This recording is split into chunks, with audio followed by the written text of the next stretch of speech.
গন্ধপুর গ্রামে এক শিয়াল আর শিয়ালের এক সি থাকতো। শিয়ালের নাম ছিল পটলা, আর শিয়ালিনের নাম ছিল হেডলি। তারা দুজনেই সুখের সংসার করত, তবে তাদের কোন বাচ্চাও ছিল না। পটলা শিয়াল আর হেডলি শিয়াল দুজনে মিলে ঠেলাগাড়িতে কচুরি চাউমিন চপ বেচত। বেচে যা টাকা পেত তাই দিয়ে দুজনের আরামসে সংসার চলে যেত। প্রতিদিন সকালবেলায় কাজে বেরিয়ে যেত ঠেলাগাড়ি নিয়ে। তারা খাবার এত সুন্দর বানাতে বলে অনেক দূর দূর থেকে খাবার খেতে আসতো খরিদ্দার। এই কি গো, সকাল তো হয়ে গেল, কাজে চলো, 8টা বেজে গেছে।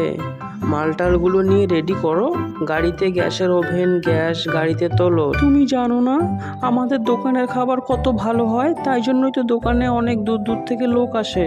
ও মাইরি, আমি তো ভুলেই গেছিলাম কাজে যাওয়ার কথা। হ্যাঁ যাবো তো, এক্ষুনি বেরোচ্ছি সোনা আমার। তবে সোনা ভাবছি যে সামনের মাস থেকে বিরিয়ানিও বেচবো। আমাদের বিরিয়ানির নাম হবে পটলা হেডলি বিরিয়ানি।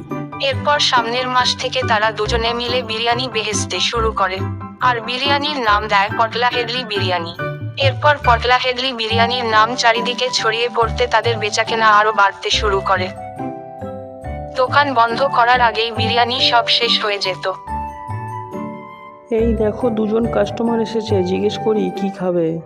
বিরিয়ানি খাবে না কচুরি খাবে, কি খাবেন আপনারা? আমাদের কাছে পটলা হেডলি বিরিয়ানি আছে, খুব নাম করা, বিশ্ববিখ্যাত।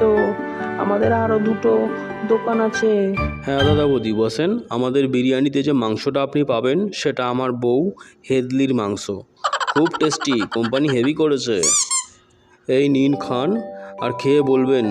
এরপর প্রথম দুজন কাস্টমার তাদের বানানো বিরিয়ানি খেলো চেটেপুটে, আর তারা খাবার পর বলল বিরিয়ানিটা খুব সুন্দর হয়েছে, বৌদির মাংসটাও খুব সুন্দর। এই কথা বলার পর আরো দুটো পার্সেল নয় বাড়িতে।